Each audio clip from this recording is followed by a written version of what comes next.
Good morning, students. Today we are going to do exercise 5.1 question number 1. Exercise 5.1 question number 1. For which of these would you use a histogram to show the data?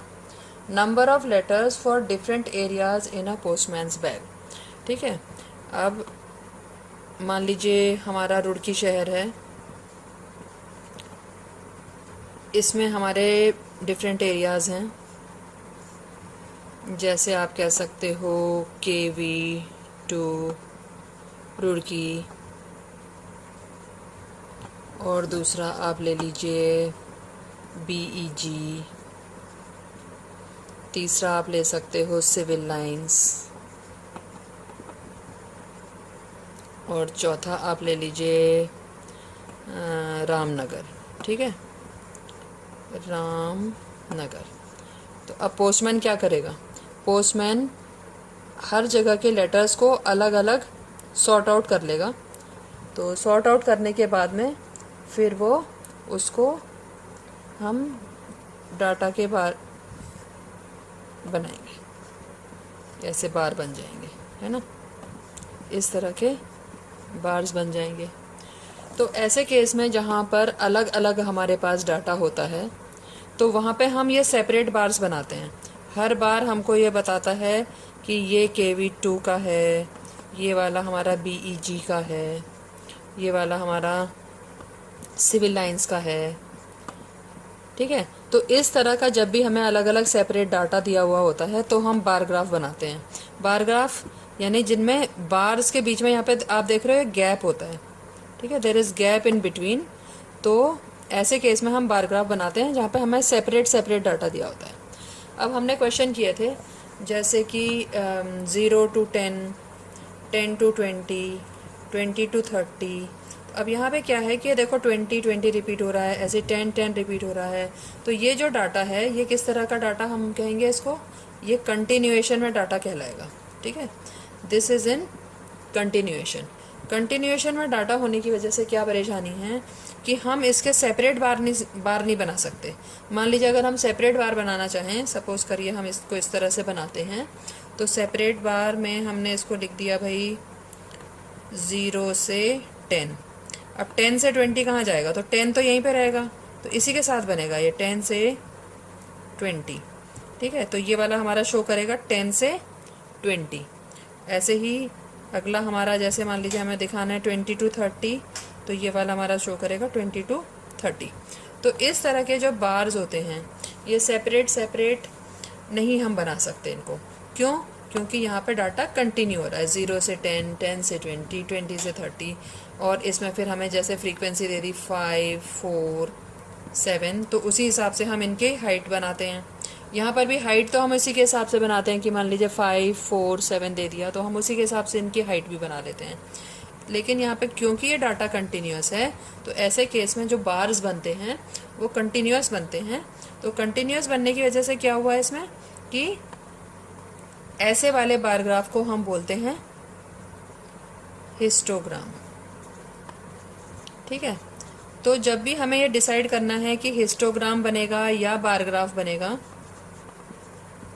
तो हम क्या करते हैं कि हम देखते हैं कि इस तरह का सेपरेट डाटा है या कंटिन्यूएशन में डाटा है। अगर कंटिन्यूएशन में है तो हम हिस्टोग्राम बनाते हैं, और कंटिन्यूएशन में नहीं है तो हम बार ग्राफ बनाते हैं। ठीक है, तो फर्स्ट क्वेश्चन में बी पार्ट हम देखेंगे, height of competitors in an athletic meet. तो height of competitors continuous data होगा कि नॉन कंटिन्यूस, आप ये डिसाइड करिए। तो जैसे मान लीजिए किसी बच्चे की हाइट आई 151,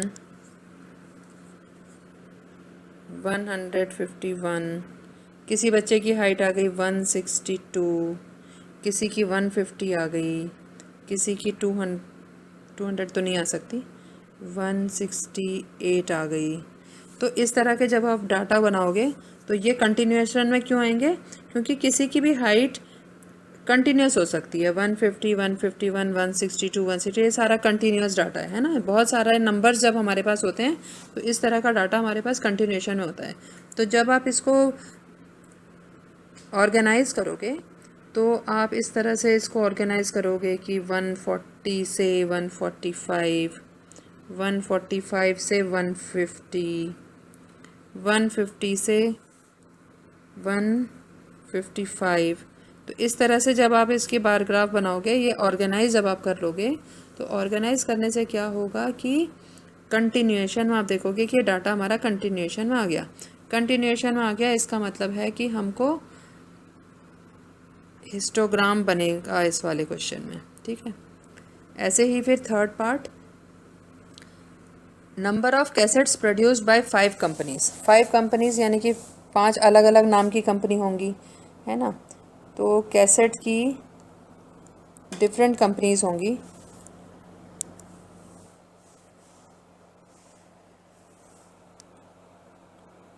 कंपनी 1,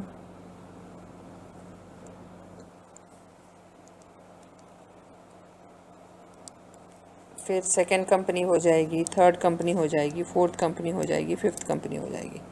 ठीक है, इन कंपनीज़ के कुछ नाम हो सकते हैं, जैसे HMV है ना, सेकंड कंपनी का नाम मान लीजिए HMV है। फिर T सीरीज़ के आते हैं कैसेट्स, T सीरीज़। तो इस तरह के कैसेट्स यानी कि सेपरेट नाम की है। ठीक है, तो नाम वाली है तो ये बनेगा बार ग्राफ। इसके बाद में फिर last D part, number of passengers boarding train